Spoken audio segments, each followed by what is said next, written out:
L'introduction d'un troisième modèle dans une usine comme celle d'Oran, qui je vous le rappelle était prévue à 20 000 voitures au départ et qui en a produit 60 000 en 2017, l'introduction du troisième modèle est toujours très compliquée.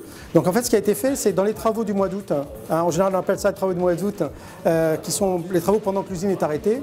En fait il y a eu un nouveau bâtiment qui a été construit, il y a une extension de la chaîne qui a été faite pour pouvoir absorber justement la Clio. Il y a eu un certain nombre de sujets comme par exemple un tunnel à lumière qui a été installé pour permettre de bien vérifier le bon niveau de qualité de la carrosserie à la sortie de l'usine et satisfaire nos clients. Et puis en même temps, il y a un certain nombre de points, nous on appelle dans notre jargon des points bouchons, en fait des points qui peuvent ralentir éventuellement la chaîne, parce que gérer 3 voitures sur une même chaîne c'est un peu compliqué, donc qu'on a été obligé de robotiser. C'est comme ça qu'on a introduit notre premier robot sur l'usine de Watt-les-Lattes, c'est un robot de miroiterie qui permet à ce moment-là de coller la miroiterie, de ne pas ralentir la chaîne et de gérer la diversité du flux des symboles, Sandero et Clio. Donc effectivement, alhamdoulilah, le lancement de la Clio, donc c'est nouveau-né de Renault Algérie Production notamment, c'est le troisième modèle qui sera produit à l'usine d'Oran de Watt-les-Lattes.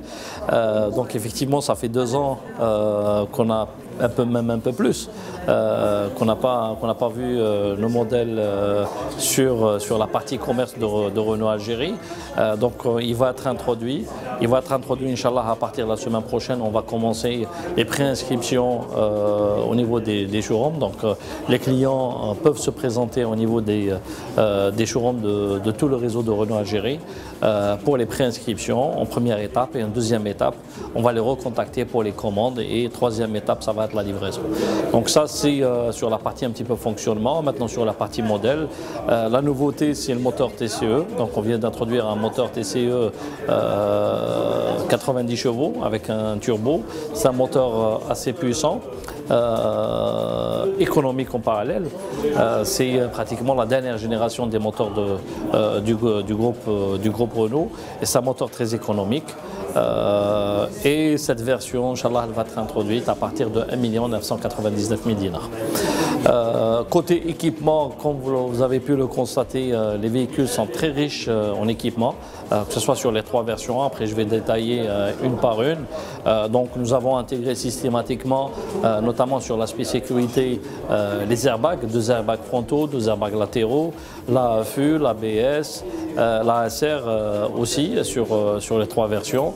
Le régulateur limiteur de vitesse, ça c'est connu, plus tous les équipements de confort, les vitres avant-arrière électriques, des jantes en alliage.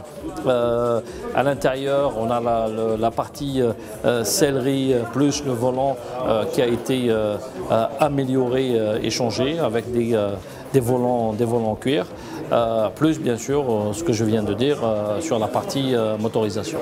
La deuxième version, c'est le 1.5, la Limited Plus, avec un moteur 1.5 DCI 85 chevaux. C'est un moteur qu'on connaît tous, qui existe déjà sur le modèle Sandero et Symbol. Ce moteur aussi équipé le Kangoo dans le passé, quand on le commercialisait. Donc c'est un moteur assez connu, qui est très fiable et très économique. Bien sûr, sur cette version Limited Plus, donc pareil, on a enrichi le modèle par rapport au dernier modèle importé par de nouveaux équipements, que ce soit à l'intérieur du véhicule ou à l'extérieur. Et la grande nouveauté, c'est la GT Line, donc c'est la version sport. Donc la nouveauté, c'est le moteur diesel. C'est un moteur diesel de 110 chevaux, donc qui était un petit peu demandé par le client, qu'on vient de l'introduire avec une boîte de vitesse de 6 rapports. Donc c'est la première fois en Algérie qu'on commercialise ce moteur sur la version GT Line. Donc on l'a commercialisé dans le passé, mais avec un moteur 85 chevaux.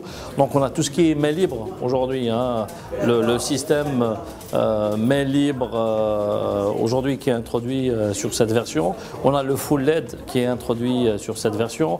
On a des jantes en alliage de 17 pouces aussi, et pratiquement tout l'aspect confort et design, notamment à l'intérieur du véhicule, qui a été changé et amélioré sur la version GT Line. Pour le pack cuir, ça c'est aussi une nouveauté.